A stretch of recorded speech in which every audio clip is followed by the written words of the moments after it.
Life में हमें अक्सर ऐसे लोग मिलते हैं जो सिर्फ ऊपर ऊपर से जो दिखते हैं उससे कहीं ज्यादा होते हैं। वे कहानियों, एक्सपीरियंसेस और गहरी वैल्यूज का एक कलेक्शन होते हैं। इंडियन फिल्म इंडस्ट्री में ऐसी ही एक कमाल की पर्सनैलिटी है एक आदमी जिन्हें हम सब नाना पाटेकर के नाम से जानते हैं। हालांकि उनका पूरा नाम विश्वनाथ पाटेकर है।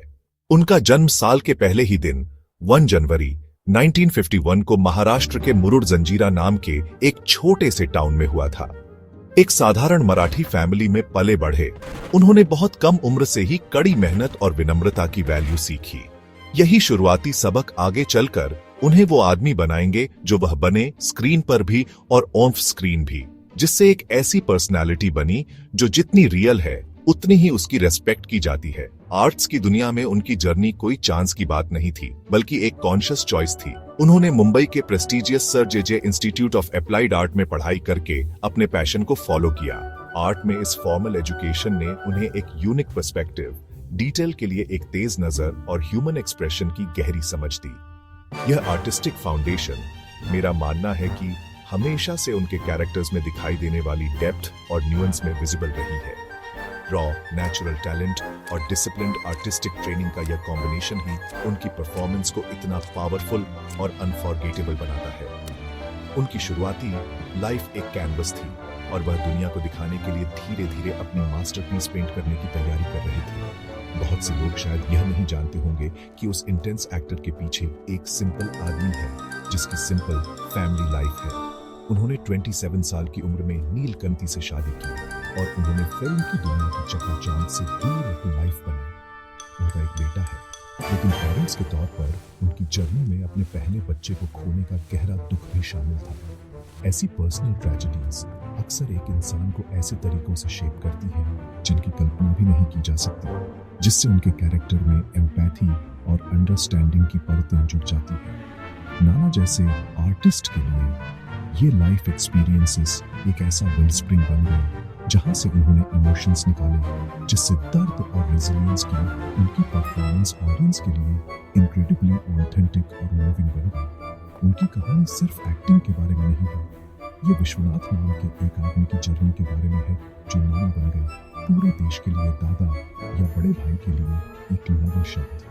एक साधारण बैकग्राउंड में उनकी जड़ें, उनकी आर्टिस्टिक एजुकेशन और उनके पर्सनल लाइफ एक्सपीरियंसेस सब एक साथ मिलकर एक ऐसी पर्सनालिटी बनाने के लिए कन्वर्ज हुए हैं जो कॉम्प्लेक्स, इंस्पायरिंग और अपनी मातृभूमि की मिट्टी से बहुत डीपली से जुड़ी हुई है। वह हमें याद दिलाते हैं कि सच्ची आर्टिस्ट्री ग्लैमर के बारे में नहीं है, बल्कि ऑनेस्टी और हिम्मत के साथ लाइफ को रिफ्लेक्ट करने के बारे में है। उनकी लाइफ अपने आप में एक सबक है जो हमें सिखाती है कि ग्रेटनेस अक्सर सबसे साधारण शुरुआत से आती है और ऑनेस्टी और कड़ी मेहनत से बढ़ती है। नाना पाटेकर का एक्टिंग की दुनिया में स्टैचुरम 1978 में फिल्म गमन से शुरू हुआ। कई दूसरे एस्पायरिंग एक्टर्स की तरह उनके शुरुआती साल छोटे रोल्स, स्ट्रगल और परसेवरेंस से भरे थे। उन्होंने मराठी थिएटर और सिनेमा में अपनी आर्ट को और निखारा, जिसने उनके जबरदस्त टैलेंट के लिए एक सॉलिड बेस प्रोवाइड किया। 1980 के दशक के दौरान ही हिंदी सिनेमा ने उनकी यूनिक, जबरदस्त डायलॉग डिलीवरी और इंटेंस स्क्रीन प्रेजेंस को नोटिस करना शुरू किया। अंकुश 1986 और प्रतिघात 1987 जैसी फिल्मों ने उनकी एंग्री, राइटियस कैरेक्टर्स को निभाने की एबिलिटी को दिखाया, जो आम आदमी की फ्रस्ट्रेशन से कनोबलेट होते थे।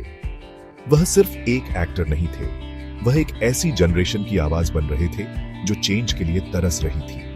1980 के दशक के आखिर और 1990 के दशक ने उनके स्टारडम तक पहुंचने का मार्ग किया, जहां उनकी वर्सेटिलिटी सचमुच चमक उठी। मीरा नायर की सलाम बॉम्बे 1988 में उनके रोल ने उन्हें क्रिटिकल एक्लेम दिलाया।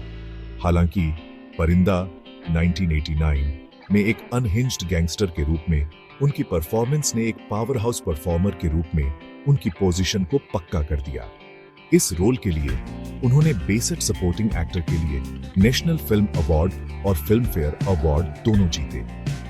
वह यही नहीं रुके, उन्होंने प्रहार द फाइनल अटैक 1991 को डायरेक्ट किया और उसमें एक्टिंग की, जिससे ऑडियंस को उनके डिसिप्लिन और आर्म्ड फोर्सेस के लिए रेस्पेक्ट की झलक मिली। हीरोइक और विलेनस रोल्स के बीच स्विच करने की उनकी एबिलिटी कमाल की थी, जैसा कि अंगार 1992 में उनके अवार्ड विनिंग नेगेटिव रोल में देखा गया। उनके करियर का पीक क्रांतिवीर 1994 के साथ आया, जहां प्रताप नारायण तिलक के रूप में उनका रोल, एक आदमी जो अपनी पैट्रियोटिज्म को फिर से खोजता है, आइकॉनिक बन गया। फिल्म के उनके जबरदस्त मोनोलॉग आज भी याद किए जाते हैं और सुनाए जाते हैं।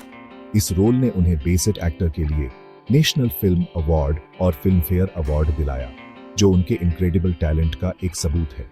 उन्होंने अग्नि साक्षी 1996 जैसी फिल्मों में शानदार परफॉर्मेंस देना जारी रखा, जिसके लिए उन्होंने एक और नेशनल अवार्ड जीता, और क्रिटिकली अक्लेम्ड खामोशी द म्यूजिकल, यह भी 1996 में।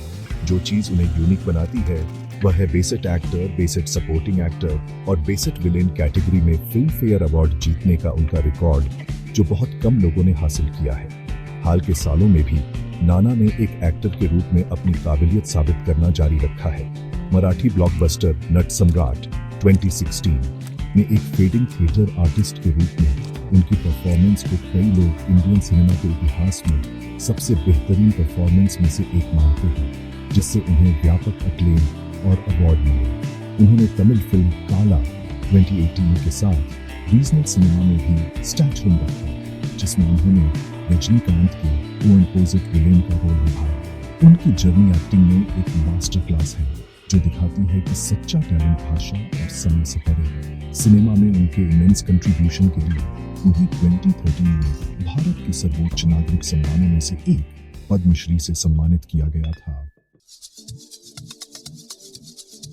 एक ऐसी इंडस्ट्री में जो अक्सर ऑनपुलेंस और एक्स्ट्रावगेंस से डिफाइन होती है, नाना पाटेकर एक रिमार्केबल एक्सेप्शन के तौर पर खड़े हैं। उनकी पर्सनल लाइफ उनकी सिंपल लिविंग की फिलॉसफी का एक टेस्टामेंट है।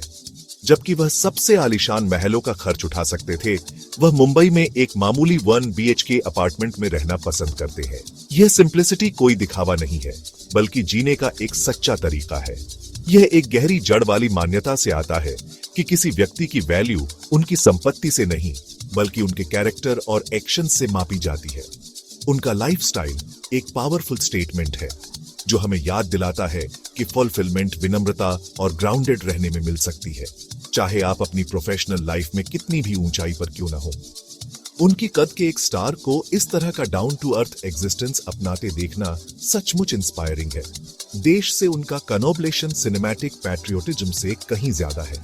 नाना पाटेकर ने इंडियन आर्मी में सर्विस की। उन्होंने टेरिटोरियल आर्मी ज्वाइन की और अपनी डायरेक्टोरियल डेब्यू प्रहार के लिए तैयारी करने के लिए कठोर ट्रेनिंग ली। उनका कमिटमेंट इतना गहरा था कि उन्हें कैप्टन का ऑनरेरी रैंक दिया गया। 1999 में कारगिल वॉर के दौरान उन्होंने अपनी सर्विस दी और मराठा लाइट इन्फेंट्री में मेजर के रैंक पर थे। वह आखिरकार लेफ्टिनेंट कर्नल के रूप में रिटायर हुए। ये उनकी बायोग्राफी में सिर्फ एक फुटनोट नहीं है, ये उनकी आइडेंटिटी का एक कोर पार्ट है।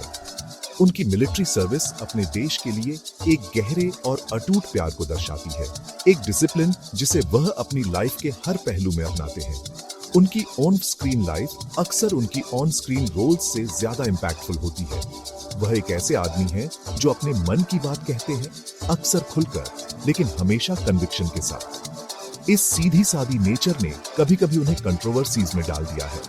सबसे खास बात यह है कि उन्हें भारत में मी टू मूवमेंट के दौरान मिसकंडक्ट के आरोपों का सामना करना पड़ा। हालांकि बाद में पुलिस ने उन्हें क्लियर कर दिया, लेकिन इस एपिसोड ने पब्लिक स्क्रूटनी का एक इंटेंस पीरियड ला दिया। ऐसी सिचुएशंस को एक बैलेंस्ड पर्सपेक्टिव के साथ देखना इम्पोर्टेंट है, जिसमें शामिल कॉम्प्लेक्सिटीज को एक्नॉलेज किया जाए। अपनी तरफ से नाना ने एक डिग्निफाइड साइलेंस बनाए रखा है, लीगल प्रोसेस को अपना रास्ता अपनाने दिया है, जो लाइफ की चैलेंजेस के प्रति उनके डिसिप्लिन और प्रिंसिपल्ड अप्रोच को दर्शाता है। नाना की पर्सनल लाइफ का एसेंस ऑथेंटिसिटी है। वह बेपरवाह होकर खुद ही है, चाहे वह एक कॉम्प्लेक्स कैरेक्टर को दिखा रहे हों, एक पब्लिक प्लेटफॉर्म पर बोल रहे हों या अपनी डेली लाइफ जी रहे हों। उन्हें सेलिब्रिटी पार्टीज में नहीं, बल्कि सिंपल परसूट्स में खुशी मिलती है। अक्सर अपने फॉर्म पर टाइम बिताते हैं। धरती और जीने के एक साधारण तरीके से यह कनोबलेशन ही उन्हें ग्राउंडेड रखता है। वह एक जीता जागता उदाहरण है कि कोई ग्लैमरस सिनेमा की दुनिया का हिस्सा हो सकता है, बिना अपनी आत्मा को खोए। उनकी लाइफ चॉइस उन बहुत से लोगों के लिए प्रेरणा का स्रोत है, जो मटेरियल सक्सेस से परे अर्थ की तलाश करते हैं। नाना पाटेकर का सबसे बड़ा रोल शायद वह है जो वह रियल लाइफ में निभाते हैं, एक फिलैंथ्रोपिस्ट और एक सोशल रिफॉर्मर का। आम आदमी के लिए उनकी एम्पैथी सिर्फ उनकी फिल्मी डायलॉग तक ही सीमित नहीं है। उन्होंने लगातार अपने इन्फ्लुएंस और रिसोर्सेज का इस्तेमाल समाज में एक असली चेंज लाने के लिए किया है। वह अपने शांत चैरिटी के कामों के लिए जाने जाते हैं। बिहार में बाढ़ प्रभावित गांवों के रिकंस्ट्रक्शन के लिए फंड कंट्रीब्यूट करने से लेकर जरूरतमंद लोगों तक पर्सनली पहुंचने तक, वह सिर्फ पैसे डोनेट नहीं करते, वह अपना टाइम और एफर्ट डोनेट करते हैं, जिससे देने की सच्ची भावना दिखाई देती है। उनका काम हमें याद दिलाता है कि असली चेंज दयालुता के एक सिंगल एक्ट और मदद करने की सच्ची इच्छा से शुरू होता है। उनकी फिलैंथ्रोपिक जर्नी का सबसे इंपॉर्टेंट चैप्टर 2015 में शुरू हुआ, जब उन्होंने साथी एक्टर मकरंद अनासपुरे के साथ नाम फाउंडेशन की को फाउंडेशन की। यह ओन ऑर्गेनाइजेशन महाराष्ट्र के सूखे से प्रभावित किसानों को मदद प्रोवाइड करने के लिए एस्टैब्लिश की गई थी, एक ऐसा कारण जो उनके लिए बहुत पर्सनल था। फाउंडेशन उन किसान परिवारों को फाइनेंशियल असिस्टेंस प्रोवाइड करने के लिए अथक रूप से काम करता है जिन्होंने सुसाइड कर ली है, कम्युनिटी फार्मिंग प्रोजेक्ट्स में मदद करता है और वाटर कंजर्वेशन को प्रमोट करता है। नाम फाउंडेशन एक पावरफुल मूवमेंट बन गया है।